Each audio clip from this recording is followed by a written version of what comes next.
Welcome back. Today is December 24th and Merry Christmas Eve, everyone.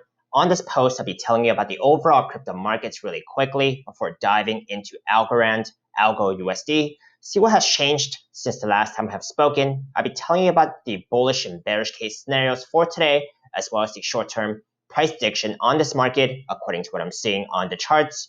Before I begin today, if you guys are watching me on YouTube, do subscribe. If you guys are watching me on TradingView, do follow me, as I'll be keeping you updated on the latest crypto setups on my watch list, regardless if it's a good day or a bad day. If you guys do want to support me and don't already have a Webull brokerage account, you guys can use my referral link down below. They're still giving away 4 free stocks upon a successful sign up and a qualifying deposit. And I will also receive a referral bonus if you guys sign up under me. Please do also read my full disclaimer below. I am not a financial advisor. This is not financial advice. I'm purely sharing my own speculations, opinions on this market. I cannot tell you the future, and you should always do your own due diligence before trading or investing in this market, as it is extremely risky and volatile. If you guys have any questions or comments, please do only leave them in the comment section below. I will get to them a lot faster that way. Now, see what exactly is going on in the markets first. As I have discussed in my previous post today, I am looking at the Bitcoin dominance chart, especially on the 3-day time frame, because I have been mentioning that there was possible bearish divergence on the 3-day time frame for Bitcoin dominance, and this looks like it's playing out right now, as it is pulling back from about 71% to about 69%. So when Bitcoin dominance is trending downwards, this could mean a lot better trading opportunities for altcoins. But of course, I'll be monitoring Bitcoin dominance and see if there are going to be any rapid changes that could be coming. It's either if it's going to come right down or continue down, or actually going to take a very small pullback before continuing upwards. Now, something else I do want to point out is that on the weekly time frame, as I have mentioned before, quite a bit of time before, that it actually has broken out of this falling Brownian wedge pattern, with which the price target is about 73%.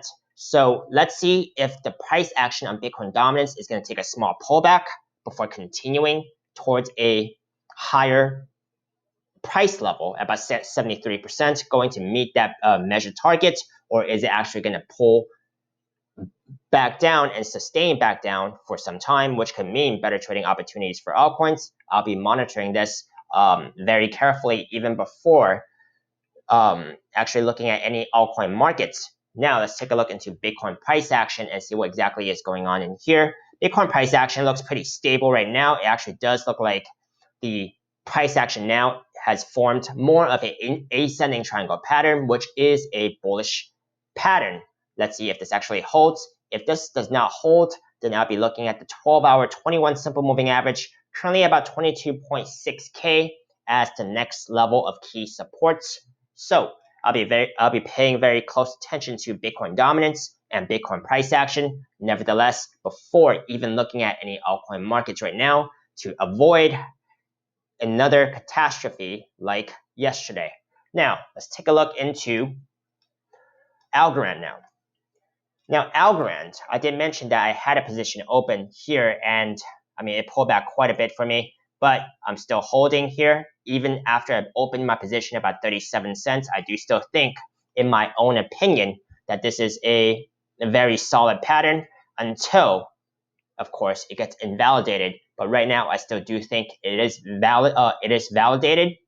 And what I'm looking at right now is on a daily time frame up. On the daily time frame, it does seem like since the downward price action we have had yesterday brought the price action down to about 26.5 cents. It has bounced from there and it came all the way back up to about 31 cents. And now it's back on top of the daily 50 simple moving average, which is the white line right here. And it is also still holding above the 3-day 21 simple moving average, which is the blue line right here at about 30 cents. And of course, the weekly 50 simple moving average, that seems to be the last line of support, but that is holding right now.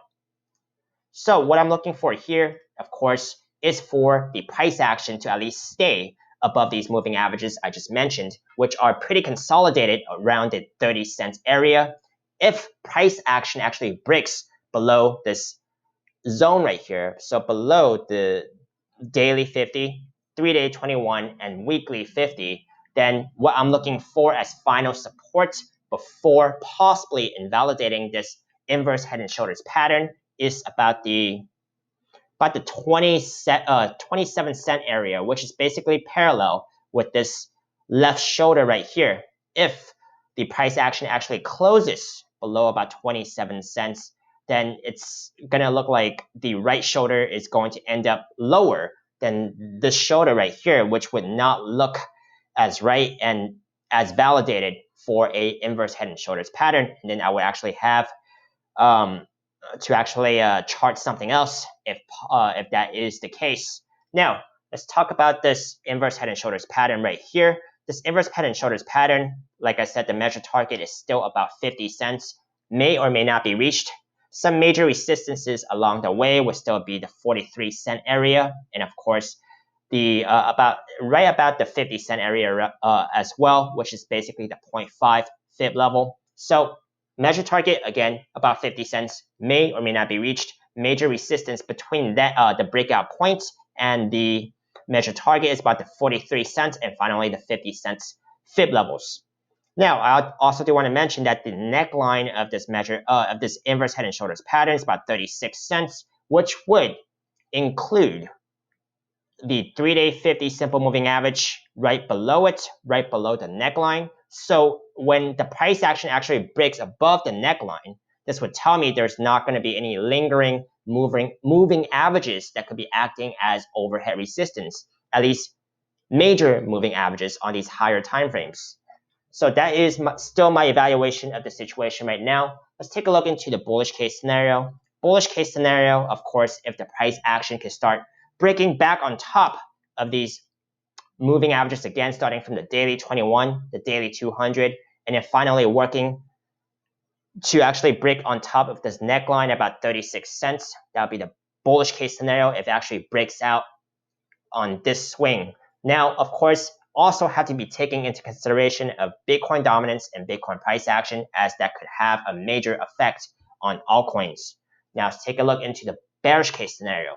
Bearish case scenario number one would start with price action start closing on their respective time frames below their respective moving averages. For example, if the daily price action actually starts closing back below this 50 simple moving average again, and then on the 3-day time frame, if the 3-day candle starts closing below this 3-day 21 simple moving average, and on the weekly time frame, the price action starts closing below this weekly 50 simple moving average. So all about the 29-30 cents area to actually be paying very close attention to. And if those do not hold and the price action starts closing below those moving averages on their respective time frames, then the second bearish case scenario would be if the price action starts closing below that 27 cents level, which is parallel with this left shoulder right here. That would tell me to actually take reconsideration of seeing if this inverse head and shoulders pattern is still valid. Now, these are my bullish and bearish case scenarios for today for Algorand. You guys let me know what you think. Let me know if you guys found it helpful.